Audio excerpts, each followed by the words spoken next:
Hi viewers, இன்றைக்கி நம்ம சேனலில் என்ன பார்க்க போகிறோன்னா ஒரு சூப்பரான பன்னீர் பிரியாணி எப்படி செய்கிறதுங்கிறத பார்க்கலாம். அதுக்கு நான் பன்னீரை சின்ன சின்ன ஸ்லைசஸாக கட் பண்ணி எடுத்து வச்சுருக்கேன். அதில் தேவையான உப்பு, 1 ஸ்பூன் வரமிளகாத்தூள், அதுக்கப்புறம் எலுமிச்சைப்பழ சாறு புழிஞ்சு நல்லா பிசைஞ்சு எடுத்து வச்சுக்கணும். அடுத்தது 10 பல் பூண்டு, இஞ்சி சிறிதளவு, ஏலக்காய் 2, பிரியாணி இலை 1, பச்சை மிளகாய் 1 போட்டு அரைச்சி எடுத்து வச்சுக்கணும்.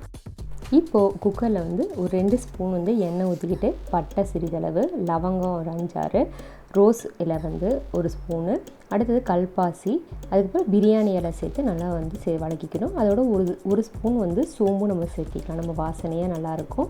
இது நல்லா பொடிஞ்சதுக்கப்புறம் கருவேப்பிலை சேர்த்திக்கிறோம். அடுத்து அரைச்சி வச்சிருக்க அந்த இஞ்சி பூண்டு விழுதை நம்ம இதில் போட்டு நல்லா ஒரு பச்சை வாசம் வணங்குற வரையும் போகிற வரையும் நம்ம வணக்கி எடுத்து வச்சுக்கணும். இதில் ஒரு கையளவு கழுவி வச்ச புதினா தலையை சேர்த்து நல்லா வணக்கி விட்டுக்கணும். இது நல்லா வெந்ததுக்கப்புறமேட்டு நம்ம ஸ்லைஸ் போட்டு வச்சுருக்க பெரிய வெங்காயம் 2 சேர்த்திக்கணும். அது நல்லா வணங்கினதுக்கப்புறம் 2 தக்காளியை பொடி பொடியாக நறுக்கி வச்சுருக்கோம், அதையும் சேர்த்து நல்லா கலரி விட்டுக்கணும். இப்போ இதெல்லாம் நல்லா வெந்ததுக்கப்புறமேட்டு கரம் மசாலா தூள் 1 ஸ்பூன் சேர்த்திக்கிறோம். நல்லா இதை கலரி விட்டுக்கணும். அது மட்டும் இல்லாமல் வரமிளகாத்தூள் ஆல்ரெடி சேர்த்திருக்கோம், இப்போ இதுக்கு 1 ஸ்பூன் சேர்த்திக்கிறோம். இதை நல்லா வணக்கி விட்டு நல்லா வெந்ததுக்கப்புறம் லைட்டாக தண்ணி ஊற்றணும், நல்லா வெந்து வரதுக்காக. ஸோ இதை நல்லா வெந்து எண்ணெயெல்லாம் பார்த்திங்கன்னா நம்ம ஊற்றுனதில் கொஞ்சம் வெளியே வர அளவுக்கு நல்லா வேக விடணும். இதை வேக விட்டதுக்கப்புறமேட்டு நம்ம ஆல்ரெடி ஊற வச்சுருந்தோம் இல்லையா பன்னீர், அதை எடுத்து சேர்த்து நல்லா கலரி விட்டுக்கணும். நம்ம போட்டிருக்க அந்த மசாலெலாம் பன்னீரில் நல்லா இதாகிற அளவுக்கு நம்ம நல்லா கலரி விடணும். ஒரு 2-3 மினிட்ஸ் நம்ம இதை நல்லா வேக வச்சுட்டு நான் ஆல்ரெடி ஊற வச்சுருக்கேன் பச்சை பட்டாணி, அந்த பச்சை பட்டாணி இதில் சேர்த்திக்கிறோம்.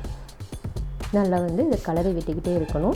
ஒரு 5 மினிட்ஸ் கழித்து பார்த்தோம்னா இந்த பட்டாணியும் சேர்ந்து கொஞ்சம் வெந்திருக்கும்.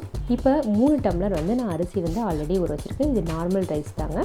இதை நீங்கள் நல்லா போட்டு ஒரு 5 மினிட்ஸ் நல்லா வேக விடுங்க ஆவிலேயே.